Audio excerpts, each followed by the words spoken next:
জীবনে সফল হতে চাও তোমরা সবাই? হ্যাঁ, জোরে বলো, চাও কি চাও না?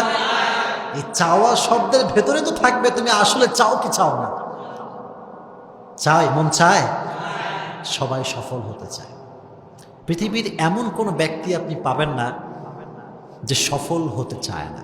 তবে এখন যে বিষয়ে তোমাদের সামনে কথা বলতে চাই, যদি তুমি নিজেকে নিজে চারটা সেন্টেন্স অলওয়েজ বলতে পারো, নিজেকে চারটা বাক্য অলওয়েজ নিজে থেকে রিপিট করতে পারো, তাহলে দেখবে তোমার লাইফটা সুন্দর হয়ে যাবে।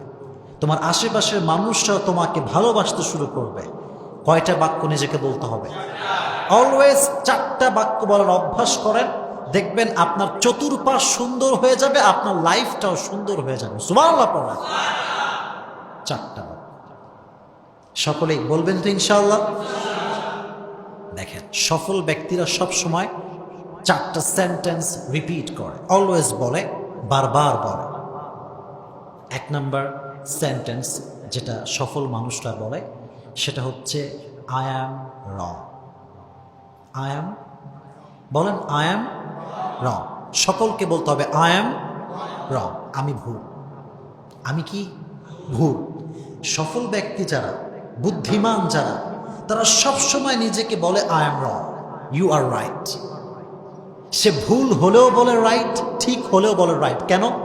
সে নিজের অ্যাটিটিউডটা শো করতে চায় না, ঠিক কিনা? হ্যাঁ, আই অ্যাম রং। আমাদের মাঝে প্রবণতা হচ্ছে এরকম, আমরা নিজেকে মনে করি মহা পণ্ডিতের পণ্ডিত, হামনে जो कह दिया वही होके रहेगा। এরকম একটা চিন্তা আছে না নাই? এটাকে বলে বাংলাদেশে ঘাড় তেরা। কি ঠেড়া আছে? চাপায়ে বলে ঠেটা। চাপায়ে বলে কি? ঠেটা। ঠেটা মানে কি? ঘাড় যেদিকে গেছে ওইটা রড দিয়ে মারলেও আর সোজা হবে না। ঘাড় তেরা, নিজেকে নিজে সঠিক মনে করে। এরকম মুসলমান বাংলাদেশে আছে না নাই? নিজে মাযহাব অনুসরণ করে, মনে করে পৃথিবীর আর কেউ হক না। নিজে লামাযহাবী, মাযহাব অনুসরণ করে না, মনে করে আমি ছাড়া পৃথিবীর কেউ হক হতে পারে না। এরকম একটা অ্যাটিটিউড, চিন্তা আমাদের ভেতরে অনেকের আছে না নাই? আছে। নো, এটা এটা ঠিক না। Always you have to say I am wrong, I am wrong, this is my mistake, I am wrong, I was wrong. ভাই আমারই ভুল, মাফ চাই। এই আই এম রং তুমি বলবা, দেখবা তুমি পৃথিবীর সব জায়গায় শান্তি পাবে। সুবহানাল্লাহ পড়লা না? আই এম রং। রাসূল কারীম সাল্লাল্লাহু আলাইহি ওয়াসাল্লাম মনে হয় আমাদেরকে এই শিক্ষা দিয়েছেন যে তোমরা ঠেটা হয়ে থাকবা। হ্যাঁ না? না, ঠেটা হবেন না, নরম মানুষ হবেন। অলওয়েজ বলবেন আই এম রং। বলেন আমার সঙ্গে, আই এম রং। মাশাআল্লাহ, এক নাম্বার। দেখেন, আমাদের অভ্যেসটা হচ্ছে আমরা খালি মানুষের দোষ খুঁজি।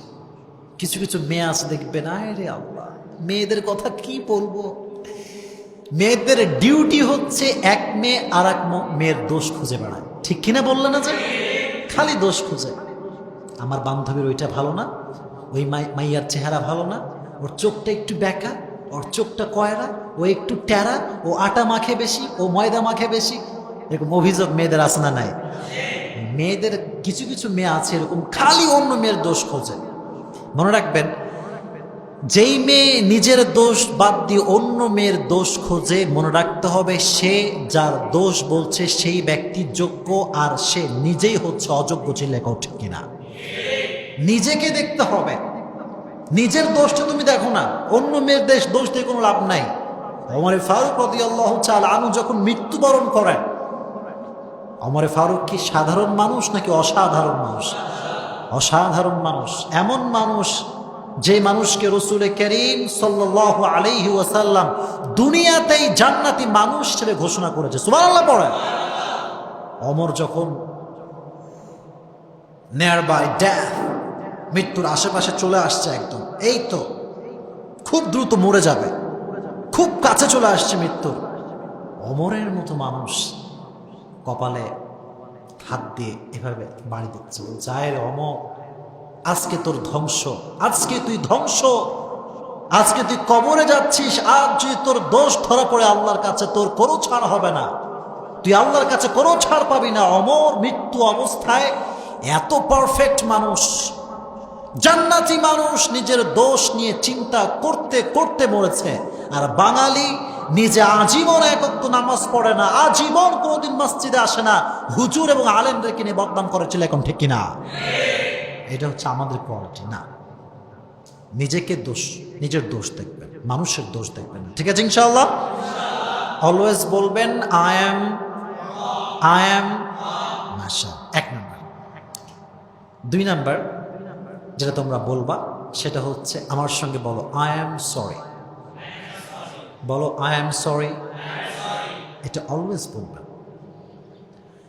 সরি বললে আপনার কি মনে হয় সম্মান কমে না বাড়ে? বাড়ে। বলেন না কমে না বাড়ে? বাড়ে। অলওয়েজ বলবেন I am sorry, I am sorry. এই ছোট্ট একটা বাক্য, এই ছোট্ট একটা বাক্য হাজার হাজার সম্পর্কে জোড়া লাগিয়ে দেয়। আর ছোট্ট একটা বাক্য না বলার কারণে বছর বছরের স্বামী স্ত্রীর সম্পর্ক ভেঙে যায়। ঠিক কিনা? এটা মারাত্মক বড় একটা দামি জিনিস। তবে মনে রাখবা, আমি একবার শুনেছিলাম একজন বড় সফল ব্যক্তির মুখ থেকে যে when you say sorry it doesn't mean that you are wrong. When you say sorry it doesn't mean that you are wrong. It means you value the person and relationship more than being right. So you have to choose what you want, being right or love. If you want love, then sometimes you have to say sorry. You have to say sorry, even if you are right. But you have to say sorry. You have to say sorry. যদি আপনি sorry বলেন, এর অর্থ এটা নয় যে আপনি ভুল। আমি আপনাকে সরি বলছি মানে আমি যে ভুল, ব্যাপারটা এরকম নয়। বরং আমার কাছে নিজেকে সঠিক প্রমাণ করার চাইতে তোমাকে ভালোবাসা, তোমাকে ধরে রাখা, তোমার সঙ্গে সম্পর্ক রাখা, এটা আমার কাছে সবচেয়ে দামি। ঠিক কিনা? এটা সেটাই মিন করায়। এজন্য সরি বললে সম্পর্ক টিকে থাকবে, সম্পর্কের বন্ধন বাকি থাকবে। এজন্য the decision is yours. What you want, being right or love. If you want love, then you have to say sorry. You have to say sorry, even if you are right. নিজে ভুল হলেও যে sorry বলে সে হচ্ছে প্রকৃতপক্ষের বুদ্ধিমান। ঠিক কি না? বলবেন। যখন বিয়ে হয়ে যাবে দেখবা যে তোমার বউ একটু ঠেটাই পারবে। বউরা একটু ঠেটাই হয়, মানে শোনে কম বলে বেশি। ঠিক কিনা? তো বউকে যদি কন্ট্রোলে রাখতে চাও, always repeat this sentence again and again. ও বউ আই এম সরি, ও বউ আই এম, ও বউ আই এম সরি। এই একটা বাক্য, তুমি তারে চুড়ি দাও নাই, গহনা দাও নাই, কানের দুল দাও নাই, নাকের ফুল দাও নাই, আটা ময়দা দাও নাই, কোনো ম্যাটার না। জাস্ট সরি বলবা, ভালোবাসা দিবা, সব কিছু ভুলে যাবে। সুবহানাল্লাহ বলো। এটা হচ্ছে রাসূলের সুন্নাহ। কন্ট্রোল করা শিখতে হবে, বউকে ভালোবাসতে হবে। ঠিক আছে ইনশাআল্লাহ? তাহলে যে সেন্টেন্সটা অলওয়েজ রিপিট করবা সেটা হচ্ছে আই এম সরি। এটা রাসূলের সুন্নাহ। রাসূলও সবসময় নত হয়ে থাকতেন। সম্পর্ক টিকে রাখার জন্য রাসূল অনেকবার অনেক মজলিস করেছেন, অনেকজনকে অনেকভাবে বুঝিয়েছেন যাতে করে সম্পর্ক নষ্ট না হয়ে যায়। এজন্য সম্পর্ক যদি টিকিয়ে রাখতে চাও সরি বলার দরকার আছে না নাই? 2 নাম্বার। তোমরা কি রাগ করলে নাকি? রাগ হচ্ছে? 2 নাম্বার। 3 নাম্বার যেটা আপনি বলবেন, আপনাদের অনেকের বন্ধু আছে না? বন্ধু আছে না? আচ্ছা, বন্ধুকে অলওয়েজ বলবেন I believe in you, I believe in you. তোমাকে আমি বিশ্বাস করি। তোমাকে আমি কি করি? বিশ্বাস করি। বিশ্বাস বড় দামি একটা জিনিস, এটা বলবেন। দেখেন, একজন বাচ্চা, ছোট্ট বাচ্চা, বয়স খুবই কম, সে যখন কোনো কাজ করতে যায় তখন যদি আপনি তাকে একবার বলেন এই baby I believe in you, I believe in you, তুমি অবশ্যই পারবা, তোমাকে আমি বিশ্বাস করি, দেখবেন সে যদি 10% করতে পারত, আপনার বলার কারণে ও এটাকে আরো 50% বেশি শক্তিতে করতে পারবে। ঠিক কি না?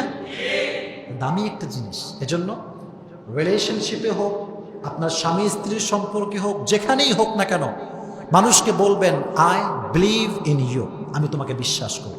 এই কথাটা বলা যাবে তো ইনশাআল্লাহ? রাসূল যখন সাহাবায়ে কেরামকে সাজেস্ট করতেন যুদ্ধের জন্য, রাসূল যখন কোনো বিষয়ে উদ্বুদ্ধ করতেন যে তোমাদেরকে করতে হবে, রাসূল এটা বলতেন যে আমি তোমাদেরকে বিশ্বাস করি, তোমরা করতেই পারবা ইনশাআল্লাহ। এটা রাসূল বলতেন। তাহলে মানুষকে বলবেন যে আমি আপনাকে বিশ্বাস করি ভাই, আপনি পারবেন। এটা বললে দেখবেন সম্পর্কও ভালো হবে এবং আপনাকে সবাই সম্মান কম করবে না বেশি করবে? বেশি করবে। 3 নাম্বার লাস্ট যে সেন্টেন্স সকলেই বলবেন, আজীবন মনে রাখবেন কথাগুলো, দামি কথা খুবই। সবাইকে বলবেন, বন্ধু বান্ধব আত্মীয় স্বজন, বলবেন যে I am proud of you, I am proud of you, আমি তোমাকে নিয়ে গর্ব করি ভাই। তুমি বিসিএস ক্যাডার হচ্ছ, আমি তোমাকে নিয়ে গর্ব করি ভাই। তোমার এসএসসি রেজাল্ট এত সুন্দর হয়েছে, I am really proud of you man, তোমাকে নিয়ে আমি গর্ব করি। আপনাকে যে একটা বিশাল বড় লিস্ট বানাতে হবে প্রশংসার জন্য, তোমার অমুক তমুক অমুক গুণ তমুক গুণ, না, এত কিছু লাগবে না। ছোট্ট একটা বাক্য I am proud of you, এই ছোট্ট একটা বাক্য মানুষের হৃদয়কে শান্তি করে দেবে, ঠিক কি না? বলবেন সবাই I am proud of you, বলেন I am proud of you. এই 4টা বাক্য সকলে বলবেন তো ইনশাআল্লাহ? সবাই আমার সাথে তাকবীর দেন দেখি, লিল্লাহি তাকবীর, লিল্লাহি তাকবীর। তোমরা হচ্ছে আমার রিয়েল শ্রোতা, আর যারা শুনবে অনলাইনে সব বাড়ির ভেতর থেকে, তোমরা সামনাসামনি বসে খুশি না বেচার?